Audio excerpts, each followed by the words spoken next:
자, 우리 말씀 제목을 오늘 먼저 읽고 그 다음에 우리 인사를 하도록 하겠습니다. 자, 한번 읽어보겠습니다. 시작. 텅 빈 무덤 우리들의 헤일 메리. 자, 좀 이렇게 밝게 읽어주시면 고마울 것 같아요. 한번 더 읽을게요. 시작. 텅 빈 무덤 우리들의 헤일 메리라는 제목으로 말씀을 증거할 때 주님이 주시는 기쁨이 넘치기를 축복합니다. 자, 살짝 텐션 올려서 옆 친구와 이렇게 웃으면서 치아 보이게 인사하겠습니다. 예수님 부활하셨습니다. 예수님이 우리의 소망입니다. 예, 안 웃고 있는 친구들을 위해서 고등부 버전으로 돌아와서 이렇게 인사하겠습니다. 너 좀 귀여워. 너 좀 괜찮아? 너 좀 살아나길 바라. 예, 부활의 능력으로 여러분들 힘들다면 시험 기간 살아나시고 소망을 얻기를 바라겠습니다. 자, 한번 테스트만 해보고. 예. 자, 여러분 오늘 이제 제목이 뭐 부활절 설교 같긴 한데 뭐 헤일 메리가 무슨 말인가 먼저 설명을 좀 해야 될 것 같은데요. 이제 요즘에 영화 여러분 잘 안 보겠지만 왕가 사는 남자, 그다음에 프로젝트 헤일 메리라는 영화가 있는데 혹시 보신 친구? 예, 없죠. 한 120만밖에 안 되니까. 원래 이제 원작은 소설이고 이제 영화로 나왔는데 이 헤일 메리라는 단어의 뜻이 뭐냐면은 여러분들 이제 운동 잘하는 친구들 많을 텐데 미식축구 잘하는 친구들 여기 많아 보여요. 골 친구들 중에 목사님도 미식축구를 좀 하면 잘하겠죠? 예, 한 방에 날아갈 것 같긴 한데 아무튼 이제 지고 있을 때 맨 마지막 그 타임에 정말 완벽하게 지고 있는 거예요. 뭐 5대 빵, 10대 빵, 15대 빵 가능성이 없는 거죠. 그때 그냥 마지막에 이렇게 공을 던지는 거예요. 그냥 이것이 어찌됐든 어떻게든 기적적으로 조금이라도 어떻게 좀 승리가 안 될까 하는 그런 바라는 마음으로 던지는 그 패스를 헤일 메리 패스라고 합니다. 여러분 그러니까 뭐 농구로 따지면은 딱 1초밖에 안 남았을 때 툭툭 툭툭 촥 111대 109였는데 109점인 제가 112 와 하는 그걸 상상만 하지 제가 해본 적은 없는데 그걸 바라는 어떤 용어라고 합니다. 이 영화는요, 이 프로젝트 헤일 메리는 이런 개념을 이제 지구 멸망 SF 영화거든요. 그래서 이 지구의 멸망을 해결하기 위해서 한 사람이 자신이 우주에 나가면 죽을 수밖에 없는데 그 자살을 당할 걸 알면서도 나가서 그것들을 해결하는 그러한 영화의 스토리입니다. 이 아스트로파지라는 어떤 그 물질이 계속 태양을 갉아먹는 거예요. 그래서 이제 죽어가는 건데 그것을 해결하기 위해서 외계인을 만나요. 그러니까 이 영화가 기독교적 영화는 아닙니다. 여러분 잘 주의해서 보셔야 돼요. 이제 외계인 로키를 만나거든요. 로키라고 하는 친구 만나요. 돌로 생긴 친구 있어요. 근데 여러분 이 rock이라는 단어, rock 뭡니까? 반석, 믿음이라는 개념이죠. 이것을 우리는 성경에서 또한 반석이신 우리의 예수님이라고도 얘기를 하기도 합니다. 결국 절망 속에서 던진 이 헤일 메리 패스가 성경에서 이 해피엔딩으로 끝나는 영화인데요. 저는 이 영화를 보면서 은혜를 받았어요. 이제 기독교적 세계관으로 봤단 말이죠. 그래서 은혜를 받았습니다. 어떤 포인트였냐면 우리의 인생을 갉아먹는 죄와 죽음의 문제가 있죠. 이 아스트로파지가 우리를 갉아먹고 있습니다. 많은 사람들은 기술의 발전과 문명의 발전과 AI의 발전과 여러 가지를 통해서 이것들을 해결하려는 노력을 해요. 그러나 이것에 대한 해결에 대한 대안과 답이 궁극적으로는 없는 시대를 우리가 살아가고 있습니다. 그런데 이 죽음의 문제를 정말 주의 깊게 이것을 어떻게 해결해야 될지 한 사람이 주목하기 시작했고 그 사람은 자신이 죽을 수밖에 없는 걸 알면서도 그 죽음의 문제를 해결하기 위해 십자가에 달리셨죠. 많은 사람들은 그 죽음의 문제에 십자가에서 죽은 그 사람을 그냥 이렇게 말했습니다. 실패자다. 끝났다. 그의 선동은 끝이 났다. 그의 제자들도 다 뿔뿔이 흩어졌다. 그는 아무것도 아니다 라고 얘기를 했습니다. 그 사람은 누굴까요? 예수님이시죠. 많은 사람들이 그의 실패로 치부했던 그의 죽음 가운데 아무도 기대를 걸지 않았던 그 헤일 메리와도 같은 패스가 주님께서 계획하고 계셨다는 사실이에요. 0%의 가능성을 100%로 바꾸셨던 우리 예수님께서는 부활을 통하여 인류의 죽음의 문제, 모두가 죽을 수밖에 없는 이 절망의 문제를 그분의 스스로의 죽으심으로 말미암아 문제를 해결하셨고, 부활하심으로 그 문제를 이기셨고, 그것을 믿는 우리에게도 영원한 생명을 주셨음을 여러분들이 이 부활절을 통해서 다시 한번 기억하고 믿을 수 있기를 주님의 이름으로 축복합니다. 여러분, 그렇습니다. 오늘 본문이 이것을 우리에게 보여주는 거예요. 그리고 요한복음 20장 말씀을 우리가 통해서 이 부활의 능력을 보기를 원하는데요, 우리 본문을 같이 읽어보도록 하겠습니다. 시작. 안식 후 첫날 일찍이 아직 어두울 때에 막달라 마리아가 무덤에 와서 돌이 무덤에서 옮겨진 것을 보고. 자, 안식 후 첫날이 지금으로 따지면 우리 지금 일요일입니다. 주일이라고 하는 이유는 주의 날, Lord's Day에서 주일이라고 하는 거예요. 썬데이를. 자, 주일인데요, 근데 이 일찍이 아직 어두울 때에라는 이 표현이 요한복음에서는 이 낮과 밤이라는 것이 단순히 시제를 의미하는 것이 아니라 영적인 상태를 의미합니다. 밤에 니고데모가 예수님을 찾아왔었고, 지금 이 어두울 때라는 표현은 이 무덤으로 찾아가고 있던 그 막달라 마리아의 영적인 상태가 굉장히 절망적이었고 침울했다라는 것을 보여주고 있는 거예요. 여러분, 여기에 나온 이 막달라 마리아라는 사람은 어떤 사람입니까? 예전에 귀신이 들렸었어요. 고통을 당하고 있었습니다. 근데 주님께서 구해주셨어요. 살려주셨어요. 얼마나 감사했던지 이 막달라 마리아는 예수님의 그 십자가 사건에서 제자들은 다 도망갔지만 그 옆을 지켰던 인물입니다. 그리고 지금 예수님이 죽고 나서 이제 그 시체를 잘 보존하기 위해서 이 당시 문화에서 그 시체에 아주 좋은 기름들을 바르는 문화가 있었거든요. 시체에서 내가 사랑하는 주님의 그 시체가, 육체가 그 썩은 내가 나는 것 또한 슬퍼서 그녀는 부활의 소망을 가지고 나아간 것이 아니라 사랑하는 주님의 몸에 어떻게 기름이라도 바를 수 있을까요? 주님을 조금이라도 잘 보내드릴 수 있을까요? 지금 아침 일찍이 절망 가운데 주님께로 나아가고 있었던 것입니다. 그리고 베드로와 다른 제자라고 소개된 요한에게 이렇게 말하죠. 이거 어떻게 된 건지 모르겠어. 내가 왔는데 무덤이 비어 있다는 거예요. 혼란이 온 겁니다. 나는 지금 죽은 주님의 그 시체를 만나러 왔는데 무덤이 비어 있고 그녀는 지금 혼돈 가운데 다른 제자들에게 이 사실을 알렸다라는 거예요. 그러자 예수님의 수제자죠, 예수님 배반해서 참 죄책감이 있었던 베드로가 이 소식을 듣고 달리기 시작합니다. 러닝을 해요. 러닝 크루가 여기 있습니다. 2명이 달려요. 그런데 누가 먼저 도착할까요? 베드로가 먼저 도착할까요? 다른 제자가 먼저 도착할까요? 오늘 보면 여러분 3절과 4절에 보시면 다른 제자가 먼저 도착하고, 근데 그 도착한 제자가요 선뜻 못 들어갑니다. 무덤에. 왜 그럴까요? 이 유대인들에게는 이 시체를 만지면 부정해진다라는 그런 생각이 있었기 때문에 나의 랍비였고 스승이었던 예수님이더라도 죽었으니까 못 들어갑니다. 자, 그런데 오늘 여러분 본문 3, 4, 5절 이렇게 보시면요, 6절까지 보시면 베드로가 쑥 들어갑니다. 베드로가 왜 쑥 들어갔을까요? 주님께 너무나 죄송한 마음이 있었을 거 아니에요. 주님을 부인했고 주님과 함께 한다고 약속했는데 지키지 못했던 그 마음 때문에 정말 주님이 지금 안 계시다고 놀라서 그는 들어갔습니다. 그리고 충격적인 장면을 목도하게 되죠. 우리 6절, 7절 말씀 이제 앞에 있습니다. 같이 앞에 보시고 우리 말씀 읽어보도록 하겠습니다. 시작. 시몬 베드로는 따라와서 무덤에 들어가 보니 세마포가 놓였고 돌이 머리에 썼던 수건은 세마포와 함께 놓이지 않고 땅 곳에 쌌던 대로 놓여 있더라. 여러분, 많은 생각을 했을 겁니다. 많은 생각. 예수님의 시체를 누가 훔쳐간 건가? 라고 생각했을 수도 있겠죠. 근데 오늘 본문을 보니까 누가 훔쳐갔으면요 예수님의 그 시신의 천들이 없거나 아니면 그걸 풀어 헤치는 적들이 있을 텐데, 이것이 굉장히 가지런하게 놓여있던 걸 보면서 그들은 질문을 던지기 시작했을 수 있어요. 뭐지? 지금 무슨 일이 일어난 거지? 라는 그런 질문들이 마음에 있었을 겁니다. 자, 만약에 여러분들 당시 문화에서 그 시체를요 아주 예쁘게 싸거든요. 아주 예쁘게 쌉니다. 기름을 바르고 꽁꽁 싸서 이게 굉장히 강하게 묻기 때문에 그대로 들고 갔거나 아니면 찢어졌어야 돼요. 그런데 진짜 이 천이 가지런히 놓여 있었다라고 성경은 기록을 하고 있는 거예요. 그들은 아마 눈치를 챘을 것 같아요. 어떻게 눈치를 챘을까요? 당시 유대인의 문화 중에, 식사 문화 중에 이런 문화가 있습니다. 내가 이 식사를 하다가 다시 너희와 함께 이 밥을 먹기 위해 돌아올 거야. 그러니까 약속하는 거죠. 우리 밥 먹자. 다음에 밥 먹자. 이렇게 약속하잖아요.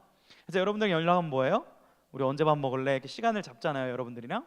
그럼 좀 다시 밥 먹자라는 약속이 어떤 거냐면 자신의 옷과 이 수건과 옷가짐을 가지런히 접어서 그 자리에 두면 다시 이 사람이 오겠다라는 그런 약속 사인이 있었어요. 그러니까 베드로와 지금 요한은 주님이 지금 안 계시긴 한데 누가 훔쳐갔다기보단 다시 오시는 건가? 라는 그러한 믿음이 싹트고 있는 과정 중에 있었다라는 거예요. 여러분, 이 사실은 예수님께서 죽음을 이기시고 부활하셨다는 역사적 사실이라는 것을 여러분들이 확신을 가지고 믿어도 좋으니 믿을 수 있기를 주님의 이름으로 축복합니다. 아멘입니다. 그런데 여러분들 유튜브를 요즘에 여러분 쇼츠나 여러 가지 보다 보면 뭐 이런 투의 쇼츠가 있더라고요. 이거 따라 할 수 없어요. 뭐 제목 하나 나오고 막 이런 말 뜨잖아. 여러분 부활의 역사적 증거 첫째 뭐 이런 쇼츠 본 적 있어요? 저만 봤나요? 예. 뭐 그런 스타일이 유행하는데 그런데 은밀하게 예수님의 그 십자가 부활을 어떤 부인하는 거절하는 그런 영상들이 여러분 많이 있습니다. 분별을 해야 되는데 여러 가지 주장을 합니다. 뭐 예를 들어서 부활은 역사적 사실이 아니다. 시체 훔쳐간 거 아니야? 뭐 이렇게 얘기하고 부활 얘기 신화잖아. 신화 이렇게 얘기하고 혹은 성경에 나온 건 알겠는데 못 믿겠어. 뭐 이렇게 여러 가지들을 이 역사성을 부인하기도 합니다. 하나씩 반박을 좀 해드리도록 할게요. 먼저 도난했다, 훔쳐갔다. 여러분 당시의 황제의 기록을 보니까 이런 기록이 있습니다. 잘 들어보세요. 로마 황제 클라디우스가 이렇게 포고령을 내렸대요. 무덤을 도굴하면 사형에 처하겠다라는 포고령이 있었대요. 자, 반대로 말해볼게요. 도굴을 해가면은 사형시키겠다는 말은 당시에 도굴이 많이 있었다는 거예요, 없었다는 거예요? 있었다는 거죠. 자, 이런 역사적인 사료를 근거로 이제 비평학자들이 이렇게 얘기하는 거예요. 예수님의 시신도 훔쳐간 거 아니냐, 도굴한 거 아니냐, 이렇게 이제 주장을 한다라는 것입니다. 여러분, 그런데 이 포고령 때문인지 당시에 아주 엄청난 이 로마 군인들은요, 그 무덤의 문을 철저하게 지키고 있었습니다. 자, 근데 여러분 제자들의 직업이 뭐예요? 제자들 UFC 선수예요? 뭐였어요? 베드로 직업 뭐예요? 어부요, 어부. 어부가 로마의 경비병 싸워가지고 때려 눕히고 훔쳐간다? 여러분 저와 최강윤 부장님 지금 뒤에 무섭게 서 있는데 제 설교를 좀 약간 비평적으로 보시는 것 같아요. 굉장히 무서워요. 저랑 최강윤 사님이 UFC 룰로 한 판 붙으면 누가 이길까요? 제가 이길 수 있습니다. 예, 부장님 그렇죠? 사실 못 이깁니다.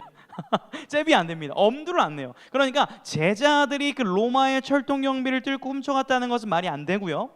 자, 그러면 예수님을 싫어했던 그 유대 지도자들이 돈을 주고 로마 경비병들한테 돈을 주고 이 훔쳐갔다고 한다면요, 이렇게 했을 거예요. 예수님 부활하셨어요 라는 그 소식이 전해질 때 어떻게 했을까요? 쟤네 구라야, 예수 시신 우리가 사실 훔쳤어, 가지고 있어 라고 얘기를 했을 텐데 그렇게 말하지를 못했다라는 거예요. 결국 누군가가 예수님의 시신을 훔쳐갔다라는 이 주장은 타당하지 않은 거죠. 두 번째, 예수님의 부활은 제자들이 꾸며낸 이야기다라고 이렇게 반박을 가합니다. 여러분, 이 당시에 지금 성경을 보면 마태, 마가, 누가, 요한복음에 공통적으로 증언하는 예수님의 부활을 처음 본 성별이 남자예요, 여자예요? 여자입니다. 여러분 죄송하지만 당시의 여자는 이 숫자를 셀 때 숫자의 카운트를 했을까요, 안 했을까요? 안 했어요. 너무 좀 당황스럽죠? 2000년 전 그 셈법으로 하면 지금 예배 인원이 지금 반밖에 안 된다는 거예요. 그만큼 여자들을 무시했고요. 어떤 증거나 증인의 수로 채택이 되려면 남성이 얘기를 했어야 돼요. 여자가 얘기하는 거 안 들어주던 시대입니다. 참 안타까웠던 시대죠. 만약에 제자들이 예수님이 부활한 걸 못 봤는데 내가 믿는 예수님을 신격화시키고 싶어서 신화로 지어냈다면 당시에 설득력 있는 주장은 누구를 첫 증인으로 세워야 될까요? 남자들입니다. 내가 봤어, 베드로, 요한, 내가 봤어 라고 얘기를 해야 되는데 성경은 마리아 등등 여인들이 보았다라고 증언하고 있다는 거. 왜 그렇게 기록했을까요? 따라하겠습니다. 있는 그대로를 적었기 때문에. 여인들이 본 것을 그냥 적은 거예요. 사실이라는 거예요. 있는 그대로 얘기해도 전혀 거리낌이 없었다라는 거예요. 여인들이 봤다는 것을 그냥 적은 거예요. 이것이 오히려 지금 시대에 부활이 사실이라는 것을 오히려 증명해주고 있다라는 거예요. 자, 그럼 이렇게 얘기할 수 있습니다. 목사님, 지금 성경적인 얘기로 하고 있는데요, 성경이 믿을 만한가요? 라는 그러한 비평을 가할 수 있습니다. 여러분, 우리가 잘 알고 있는 아리스토텔레스 들어봤죠? 교과서에서 배우죠. 아리스토텔레스의 사상과 철학을 기록한 책이 있을 거 아니에요. 책. 그 사상을 기록한 사본이 몇 개 정도 있을 것 같아요. 여기 보세요. 많아야 50개입니다. 사본이라는 것은 지금은 AI 시대가 아니니까 그때는 직접 적은 거예요. 사본이라는 것은. 여러분들, 신약 성경의 사본은요, 헬라어가 5,800개고요, 라틴어와 여러 가지 직역본까지 합치면은 24,000여 개의 사본이 있어요. 잘 보세요. 고고학적으로 역사학적으로 보자고요. 사본이 50개짜리의 책이 더 신빙성 있어요? 24,000개의 사본이 있는 책이 더 신빙성 있어요? 24,000개 있는 책이 더 신빙성 있죠. 그런데 성경이라는 이유로 그것은 사실이 아닐 거야 라고 말하는 그 비평하는 어떠한 믿음이 있는 거냐면요, 성경이라고 말하면 그건 종교적일 거야 라는 그러한 인식이 있는 거예요. 여러분들, 성경은요 스테디셀러이자 클래식입니다. 바이블이에요. 고대 문헌입니다. 역사적 자료가 된다라는 거예요. 성경에 나온 내용을 가지고 믿는다는 것이 역사적 사실일 수 있다라는 거죠. 그만 합당한 근거에서 우리의 믿음은 이상적이고 비논리적인 것이 아니라 충분한 논리와 타당성 위에서 서 있는 믿음이라는 거예요. 우린 분명한 이런 확신을 가지고 있어야 된다라는 것입니다. 여러분, 그런데요, 베드로와 이 마리아도 이러한 장면을 봤어요. 빈 무덤을 봤습니다. 당장 믿은 건 아니에요. 여러분들이 제가 이렇게 말했다고 해서 당장 부활에 대해서 막 체감을 하거나 오 대박인데 이렇게 하지 않는 이유가 오늘 본문에 나와 있습니다. 오늘 본문 9절 10절 같이 읽어보겠습니다. 시작. 그들은 성경에 그가 죽은 자 가운데서 다시 살아나야 하리라 하신 말씀을 아직 알지 못하더라. 이에 두 제자가 자기들의 집으로 돌아가니라. 잘 보세요. 이 제자들이 지금 부활하셨다는 사실을 봤죠? 근데 예수님을 막 찾아갔어요? 아니면 자기 집으로 갔어요? 자기 집으로 갔다는 거예요. 여러분들, 이 예배를 끝나고 부활절 예수님 부활하실 때 알았다고 해서 막 나가지고 여러분 예수님 부활하셨습니다 막 전도하러 가는 게 아니라, 여러분 예배 끝나면 어디 갈 거예요? 학원 가고 집 가고 일상으로 돌아갈 거란 말이죠. 그것을 성경은 이미 기록하고 있었다는 거예요. 놀랍게도 여러분, 마치 우리의 모습 같아요. 부활에 대해서 들었고 수련회를 갖고 예배를 드리고 예수님이 살아계시다는 것을 내가 믿는 것 같긴 한데 아무런 변화가 없는 거죠. 우리의 모습 아닙니까? 저의 모습 아닙니까? 제자들의 모습과 우리들의 모습이 지금 같다라는 거예요. 여러분, 그런데 중요한 게 있습니다. 제자들이 역사적 팩트만을 알았을 때에는 자기들의 집으로 돌아갔지만 훗날 제자들은 예수 그리스도의 부활을 증언하다가 죽습니다. 자기의 목숨을 던져요. 뭔가 있었다는 거예요. 어떤 일이 있었다라는 거예요. 마음의 변화가 있었다라는 거예요. 그것이 무엇일까요? 우리가 요한복음을 읽었는데요, 요한복음 다음 성경인 사도행전에 보게 되면 1장 8절의 핵심 구절이라고 할 수 있는데, 여러분 함께 같이 화면을 보고 읽어보겠습니다. 사도행전 1장 8절 시작.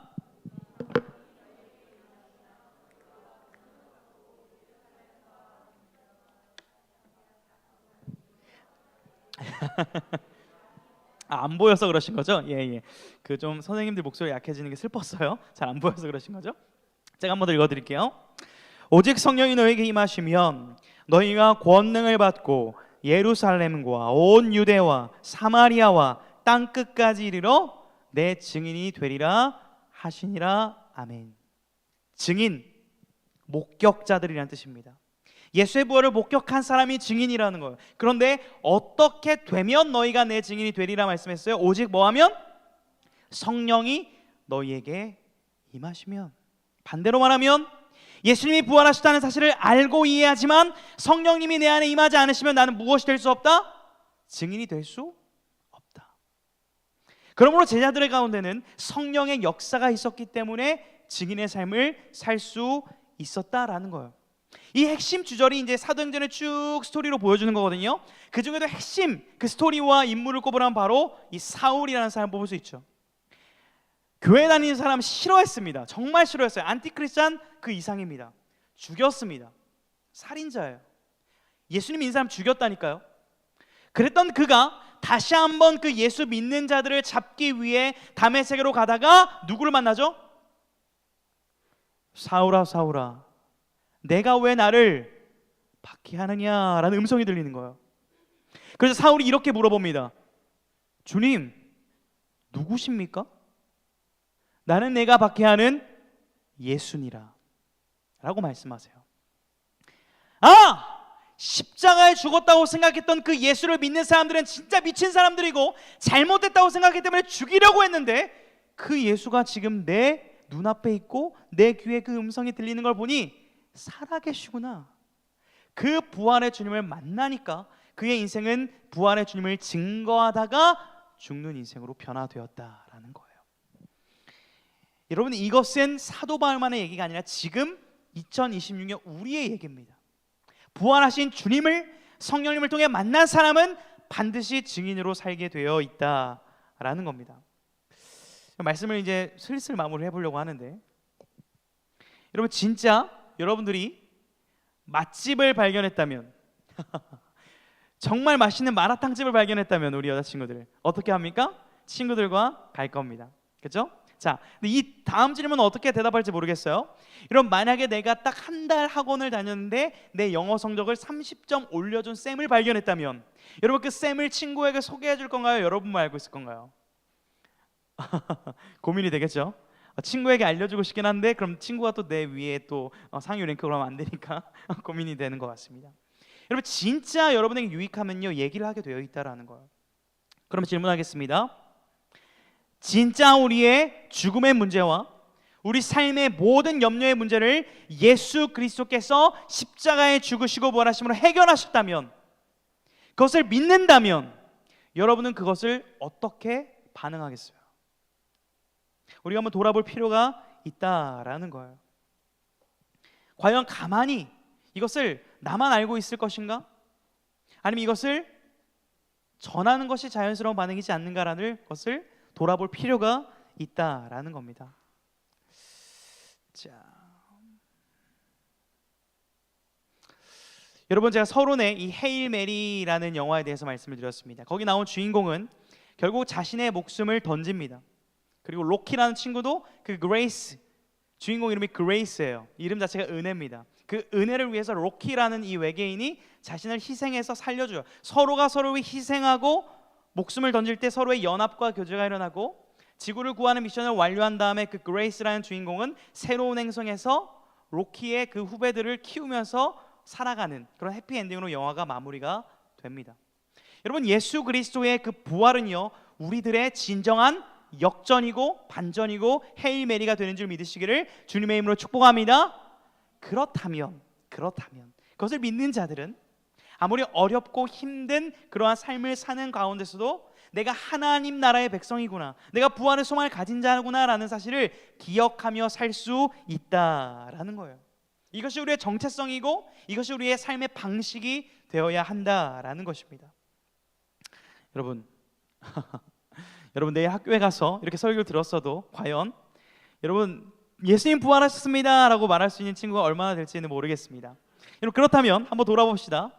나의 SNS는 주로 어떤 컨텐츠가 주인가? 나는 과연 SNS에서 내가 크리스찬임을, 예수님이 십자가에 죽으셨음을, 예수님이 부활하셨음을 한 번이라도 자랑한 적이 있는가? 나의 카톡 부사사들은 내 얼굴, 엽사, 친구의 사진만 있는가? 아니면 성경 구절에는 예수님에 관련된 것이 있는가? 물론 거기에 올렸다고 해서 믿음이 좋고 거기에 올리지 않았다고 믿음이 안 좋은 건 아닙니다. 그러나 돌아봐야 될 건 뭐냐면, 내가 정말 예수님을 자랑하고 싶은가? 정말 부활을 믿고 이것을 알려주고 싶은가를 돌아보자는 거예요. 여러분, 오늘 요한복음이 기록된 이유는 딱 한 가지입니다. 이것을 쓰면 너희로 예수께서 하나님의 아들이심을 믿고 그 이름을 힘입어 생명을 얻게 하려 하심이라. 즉, 부활의 말씀을 우리에게 주셔서 우리가 예수님을 믿고 여러분의 죽음의 문제가 해결되는 진정한 승리와 행복의 삶을 살기를 바라셔서 오늘의 요한복음이 여러분 가운데 들려지고 지금 말씀이 전해지고 있다는 사실을 믿을 수 있기를 주님의 이름으로 축복합니다. 이런 부활은 옛날의 얘기가 아니에요. 부활하신 주님은 지금 살아계십니다. 믿으십니까? He is alive. 살아계세요. 그리고 우리와 함께 하십니다. 지금도 우리의 죽음의 문제와 아픔의 문제를 외면하지 않으시고 우리와 함께 하기를 원하시는 그 주님을 성령님의 인도하심 가운데 여러분이 이 예배 시간을 통하여 믿음으로 바라볼 수 있기를, 주님과 동행할 수 있기를 주님의 이름으로 축복합니다. 주님 살아계시기 때문에 우리에게는 소망이 있는 줄로 믿습니다. 이 고백이 오늘 살아 숨쉬는 믿음의 청소년들이 되기를 다시 한번 주님의 이름으로 축복합니다.